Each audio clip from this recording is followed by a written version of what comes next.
Oh, she's awake. I woke her up. Hey, Mom. Did you hear about the moon? Is it that? Everyone's telling me I need to go see it. Oh, okay. All right, let's look through. We're just gonna look through the window, guys. Is it that amazing? Everyone's was begging me to see it. Sorry, I woke you up. I think there are some alarm bells going off here, and I don't mean the ones Eugenia's mom installed so that her daughter can't leave the house without her knowing. Seriously, that contraption has a ring as big as Saturn. They say people act strangely when there's a full moon, but what's in the sky isn't an excuse for this lunatic allowing her daughter to live a life where she's constantly under the weather. Talk about needing some space. This behavior is astro not okay. You could say I'm throwing shade, but it's clear that this mama has some serious clouded judgment. Or should I say clouded judgment, because let's face it, money has totally eclipsed her sense of morality. After all these years, there's no denying that this is not a phase that'll wane anytime soon. This tense atmosphere is suffocating, so I think this topic is long overdue. It's about time that we delved into the gravity of this astronomical situation.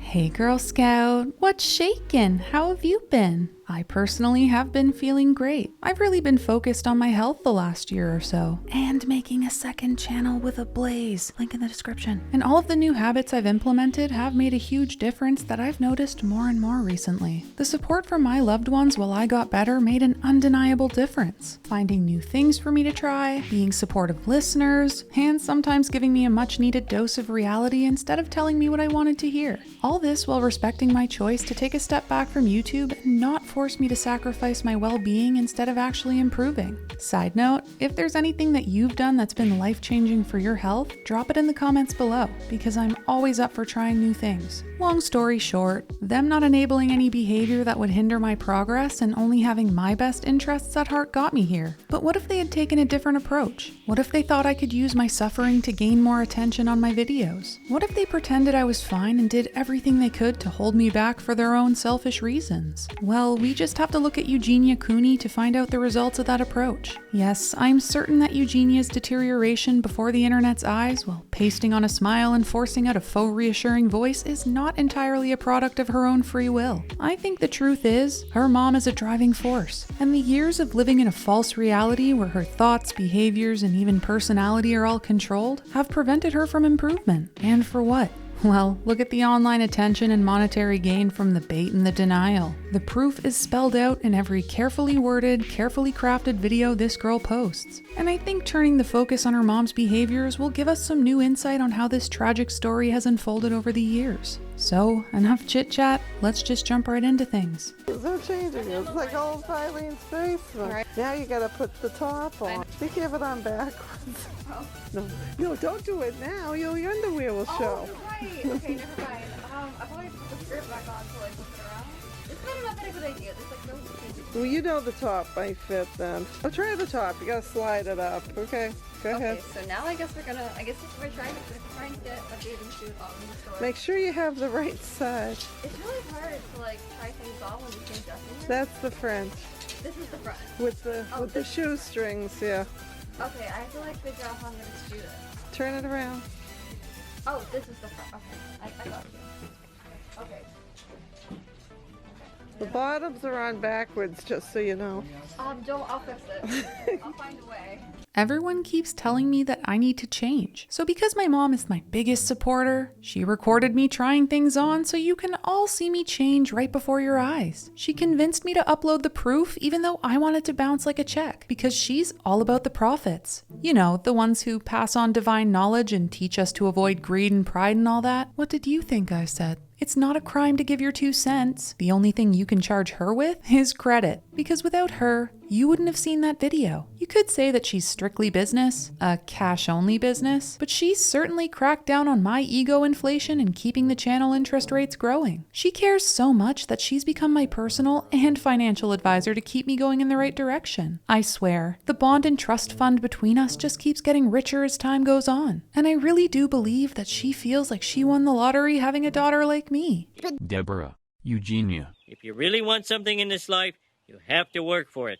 Now quiet, they're about to announce the lottery numbers. Her mom being in all of her content is a buy one get one free deal that none of us wanted. I just think it's so manipulative and controlling to convince her to change in front of all those people. Think about how awkward and embarrassed you would feel in Eugenia's shoes. And then consider the fact that among all of these strangers who may judge her, she's able to find comfort and familiarity in her mom. She probably doesn't even realize consciously that this is happening, but every time her mom is able to create a situation where Eugenia relies on her and no one else, it only strengthens that twisted belief further. When you see it that way, you can begin to understand why she is so attached to her mom, and why she doesn't see the negatives that we all see in the full picture. If we keep watching the clip, things get even more appalling.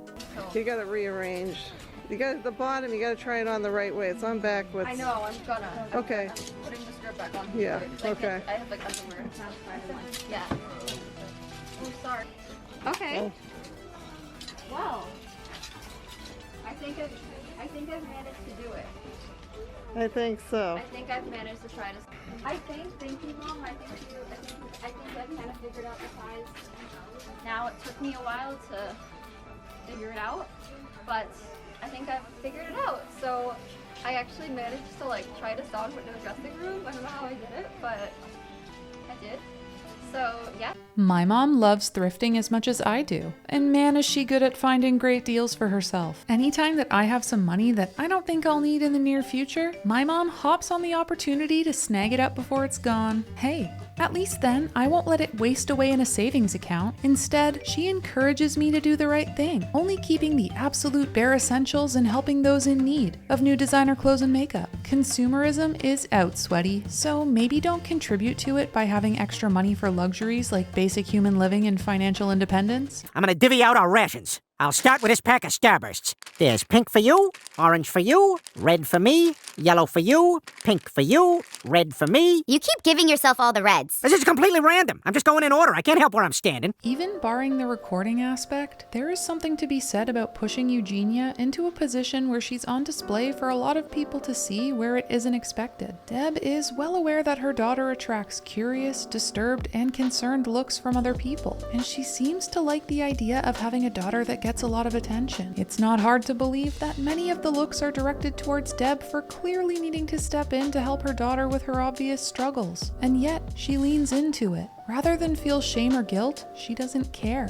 As the audience, we know she and Eugenia aren't working towards getting better, so the lack of care is sinister. The nail in the coffin is the fact that she literally films Eugenia and makes this whole thing a public social media video for the world to see. It's so obvious that her mom thrives on the attention, living vicariously through Eugenia and doing everything she can to maximize it, even if it's not in a positive way. Kick it up. Pick it up. Oh, thank you. Tip it. Oh, No, yeah. oh. No, push. All right. Good job, Here we go. So I'm gonna put this here. That's right. How do people open a beach chair? How do people like? Is this like what everyone uses like when they go to beach? I don't understand. Oh my god.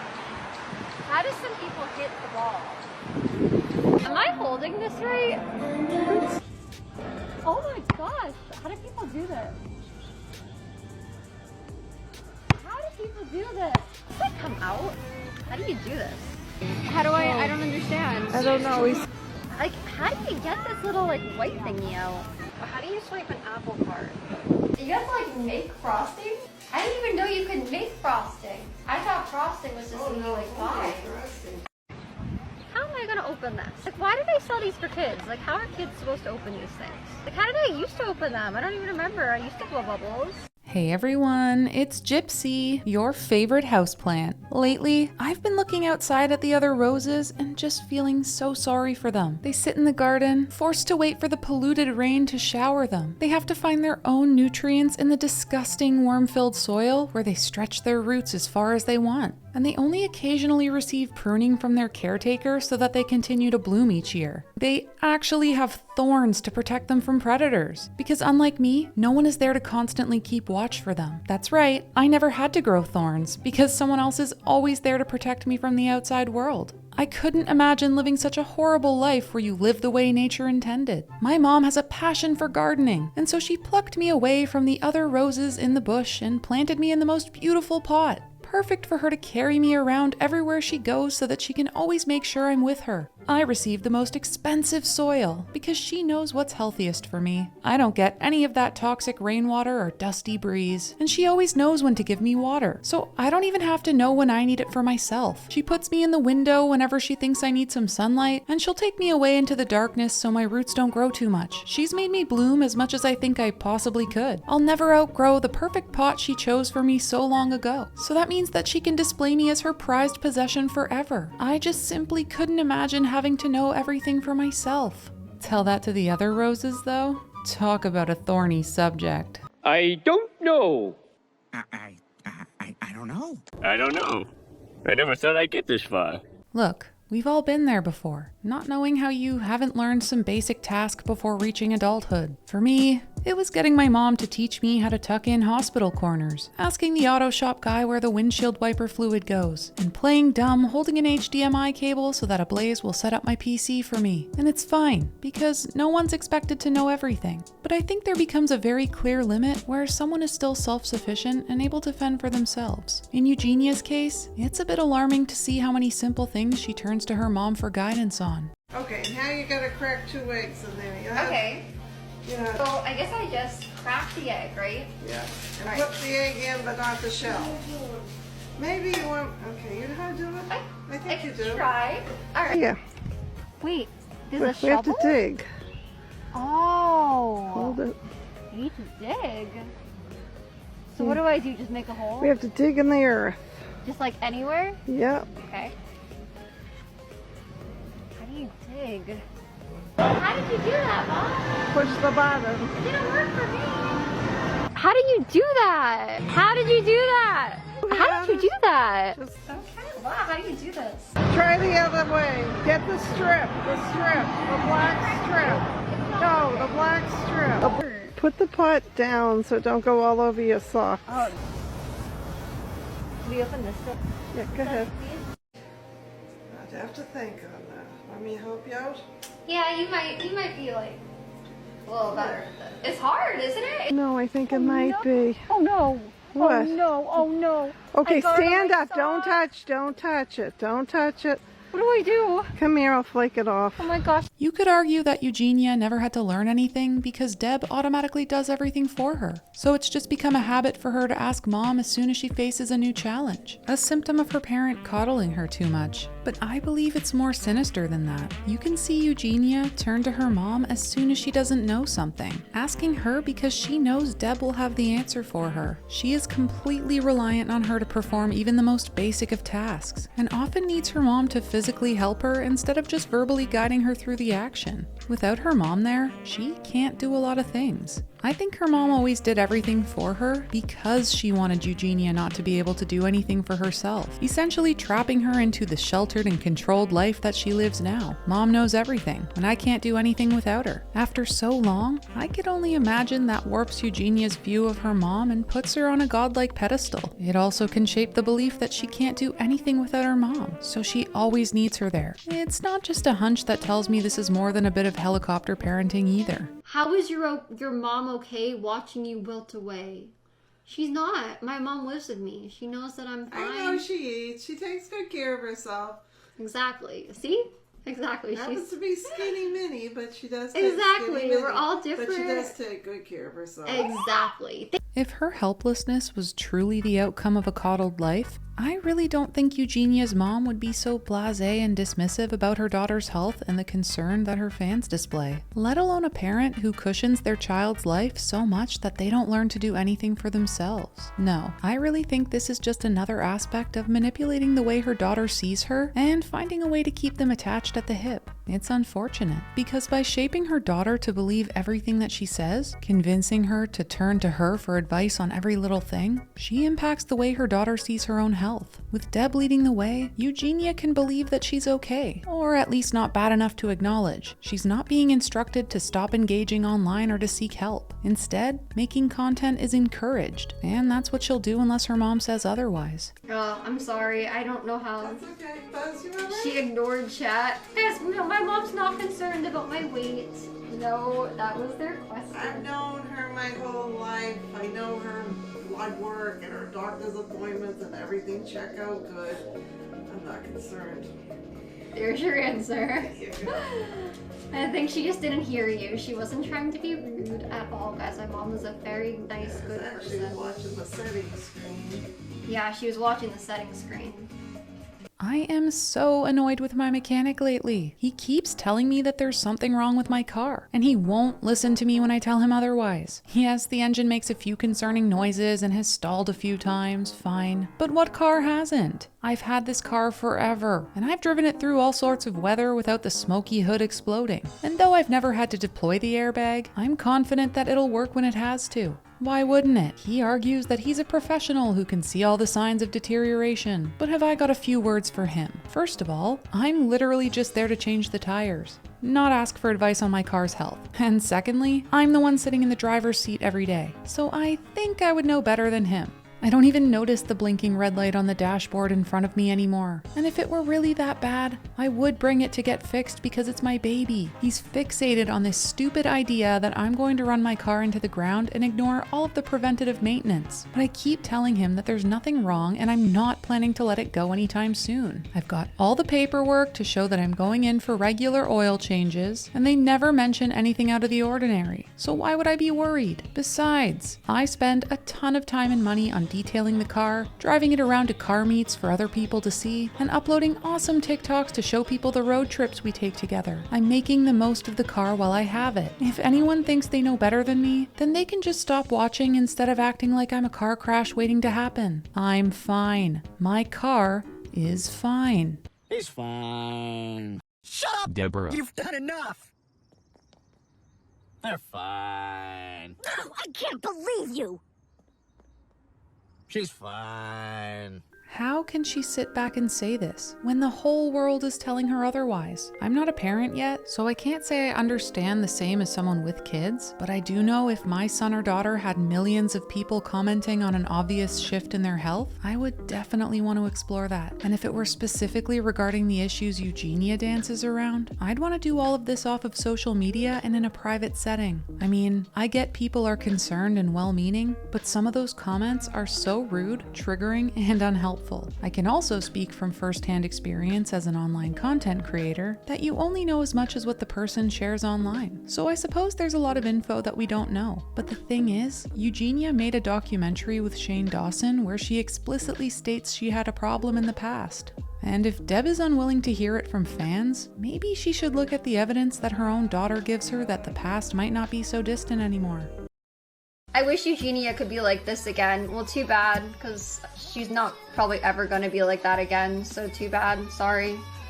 If I were Mama Deb, I'd be doing everything I could to learn how to talk about it in an empathetic way. Even if it weren't anything, being able to express concern, offer support, and open up the conversation seems a whole lot better than being nonchalant about it and making it out to be no big deal. She doesn't know if it's a cry for help, and brushing it off just seems like the worst thing you could do. And let's be honest, if she's created an environment where she's able to control when Eugenia comes and goes, she could definitely be shutting down the streaming after seeing how harmful it is if she so desired. But she doesn't, and that begs the question, why not? Like, he was really nice. Like, he told me that, like, at the end of the test, when I, like, had to find out how I did, he was kind of like, you know, like, I really wanted to pass you, so if you blew me away, like, normally if anyone, like, hits a cone, that, which I don't know how often people hit cones, but like I hit a cone.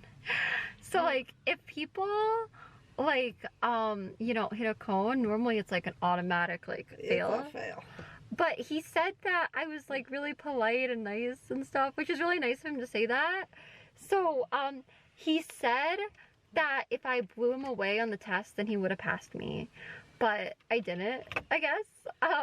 Hey Mom, bad news. I didn't end up getting that job, even though I was so incredibly prepared for the interview after we practiced all those questions. Okay, I mean, I started off a bit rocky when I showed up and immediately admitted that I definitely wasn't qualified, but they were kind enough to brush it off as nerves and give me the chance to do the interview. I thought it started off strong, but maybe I was wrong. They asked about my marketing experience, and I told them all about my history with printing and sending out birthday invites every year in elementary school. I mean, look at the success rate. In grade 3, every single person showed up but Susie, and she had chickenpox, so that didn't count. They kept asking me questions, so at that point, I thought I was killing it. I guess I didn't see the obvious signs in front of me that told me I wasn't steering the discussion in the right direction. Still, I put my pedal to the metal and carried on. He asked me all about my experience with market research and studying what the people were asking so that I could deliver it with minimal mistakes. I told him I live streamed, reading comments from my viewers 24/7, even when I was doing other tasks. I thought he'd see that dedication and want a go-getter like me, but he seemed to think that I needed to rein in my focus to the task at hand. Talk about a contradiction. That should have been my sign to pump the brakes. You know, do a bit more brushing up on my qualifications and take a breather from handing out the resume to the big guys. But I really wanted to prove to myself that I could get this job, and so I went right to the end. Afterwards, he did tell me he admired my resilience and that he really tried to find something in there that told him I deserved the job. But no dice. I guess I'll just keep doing what you told me to do to polish my skills. You better believe I'll be interacting with the market as much as I can at any given moment. And maybe then I can prove to him that my 24/7 dedication to market research is exactly what he needs to give me the green light to step out into the workforce among my peers. Keep going.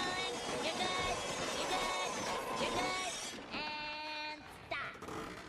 Don't worry. Eugenia. We'll buff out those scratches. At first glance, it seems like a big positive step that she's learning to drive, something that frees her from being trapped at home until someone else will bring her somewhere. Her independence is incredibly important, and growing that in any way possible is the best way to begin creating her own view of the world around her. It's especially good news for her fans to hear after an ex-friend of hers shared that she even has a driver to wait at all times when she isn't out with her mom. You know, allegedly. Okay, so there's a lot of a backstory with the mom. Eugenia is an adult. She's, I believe, 24, 25 years old. She's never allowed to go anywhere. It's all completely manipulated by the mother. There is a driver, Edgar. Every hangout with friends is an orchestrated pickup and drop-off by Edgar, who waits outside.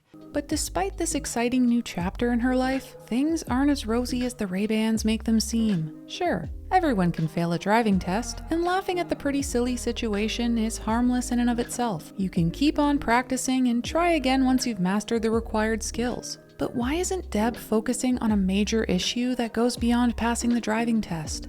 Oh yeah. It's like a circle. Yeah, the rotary or whatever. Okay, It's a slow nice down tree. to take it. Yep, these nice trees. Slow Okay. down. Take it. Okay. Go around. Here we go. Beautiful. Yeah, Nicely those I can done. do. Yep, let's go slow. Okay, then pull over here. As many people point out, Eugenia can't stop looking at the camera while she drives, the pair of them chatting away to the audience while she attempts to figure out the rules of the road. Distracted driving is extremely hazardous for even the most seasoned of drivers. So for someone who can't pass a driving test that focuses on the basics, it's even more so.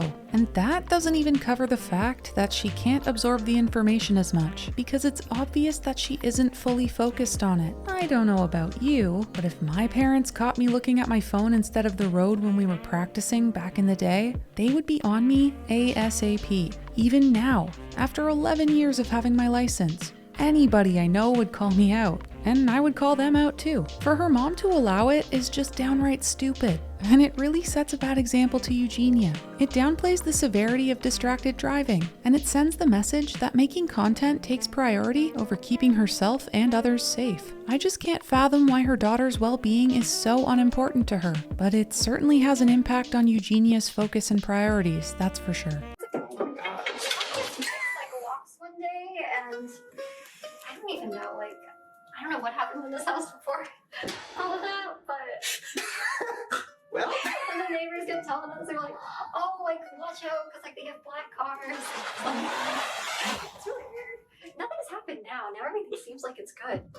All right. Is there any more locks?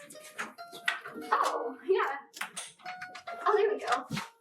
Oh, what? oh, here's an Oh, one more down there. they really protect this house. Oh my gosh. They figured it out better than I did. My mom is such a protective gal, always looking out for me and making sure I know she'll always keep me safe. Every time I go out, she's got this great system where we make sure we're on the same page so that I don't accidentally do anything wrong. I let her know what time I'm planning to go out, and she helps me figure out exactly what time I should leave, where I should go, who I should go with, and what I should get. She's so kind and offers to tag along all the time, but I like to give her a break from myself once in a while. Still, she'll wait in the car in case my plans change. That way, she's in the know and can help me navigate the dangers of any potential new situation. Once we get the details sorted, we go through a list of menu allergens and/or potential risks of each location. I don't even have allergies that I know of, so it's great that she's prepared just in case. Even when she isn't coming in with me, she always makes sure she's close by with an EpiPen and the car to save me if anything changes from her plan. That way, I don't have to make any unexpected trips to A&E or the other stores in the mini mall without her knowing where I am. She always warns me that going out involves the risk of food poisoning, my debit card being compromised, or lots of waiting in traffic. She always offers to cook for me or personally escort me around, so she can make sure that I'm only doing what we've planned, instead of having to fend for myself and make my own decisions on the fly. Honestly, I just don't think I'll ever have to worry about going anywhere without her watching over me. You know what's crazy sad? My friends' moms only ask them to text their general plan and time they'll be home. They wander around the mall wherever they so please, because no one helped them make an itinerary, and no one is there to watch them so that they don't miss anything. They try and call it freedom, and I call it like it is, not having someone to rely on. I mean, really, who's the real prisoner here? Where have you been? Bed's empty, no note, car gone. You could have died. You could have been seen.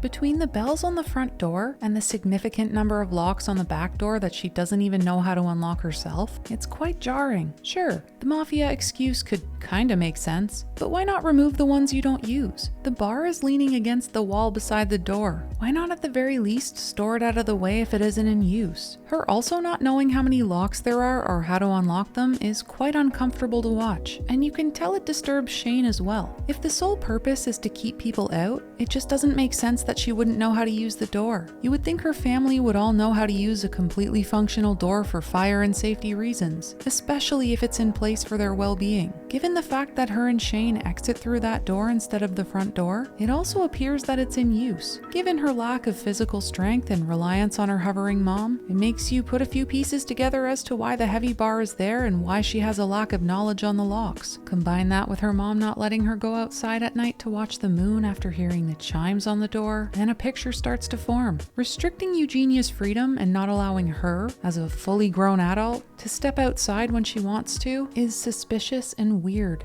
And Eugenia's lack of fighting her on it, simply telling her audience that her mom said no and not finding that strange to say, it just goes to show how normalized this is to her. And she can't grasp that this is not a common occurrence in a healthy family dynamic. Even if we overlook this and assume it's all just a matter of not bothering to update the back door, never using it, and or keeping the safety mechanisms and restrictions to go outside alone in place because of the mafia ties, people see more disturbances in other videos that lean more towards the more sinister probability. Show us the door? Why do you guys need to see the door? I don't really see why you guys gotta see the door so bad. I'm just kind of like, I don't know. I'm confused in what people are talking about. I don't really want to show you guys the door. I'm sorry. I'm just gonna like, why is everybody like... wait, why do you guys need to open the door? No, I'm not hiding anything. I just don't really understand this whole door thing. I'm just confused. When you have nothing to hide, you don't typically try to hide it. Feigning ignorance on why her fans want to see her door when there are ample comments explaining why, plus the obvious conclusions most people would draw from the question, is quite telling. People see doors with 100 locks on them that you can't unlock yourself, bells on the door to prevent you from leaving at will, and fear in your eyes when your bedroom door is brought up. If what people are implying is not the case and it's just a big misunderstanding, then why is she so hesitant to show people? The anxiety is written on her face and it doesn't help her case at all. With how her mom controls every other aspect of her life, it isn't that much of a stretch to assume the worst. If her mom was truly looking out for her safety, she wouldn't be locking her in and restricting her from leaving. She'd be doing the opposite, locking out the dangers from reaching her daughter. There's a lot of videos that are constantly made about me. And a lot of times people will say things that, you know, aren't even real. You know, like a lot of time people just kind of like make a lot of things up or just be like very, very dramatic. But I mean, I'm doing fine. Honestly, I think it's pretty obvious that Eugenia's blind spot about her situation comes from how her mom sees things. She'll go shopping with Eugenia, help her try on clothes, and gush about how cute she looks. But she never takes her daughter's state seriously. She actively encourages the denial alongside her very obviously unwell daughter, and plots every aspect of her life in order to keep her where she is. I just can't wrap my head around how she can watch the person she brought into this world slowly dying before her eyes. And for the world to see at that. This woman is pulling all the strings in Eugenia's life, and it's clear she thrives on that control. Is money, power, and attention really worth that much? I don't think so, but her values are a whole different story. What do you guys think? If you're on the same page and want this topic to be taken seriously by others, then please help the algorithm out by giving this video a thumbs up, dropping a comment, and watching right till the end. And hey, don't forget to subscribe so you won't miss any of my content, and hit that little bell so you can come hang out in the comments with me when I do upload. I've also created a new channel with a Blaze, so if you like true crime and body cam footage, then I would love to come and see you there too. I'll make sure to link that in the description so it's easy to find. And that's all from me. Hope you all have an amazing day, and I shall see you all in the next video. Peace out, Girl Scouts. Thanks for watching.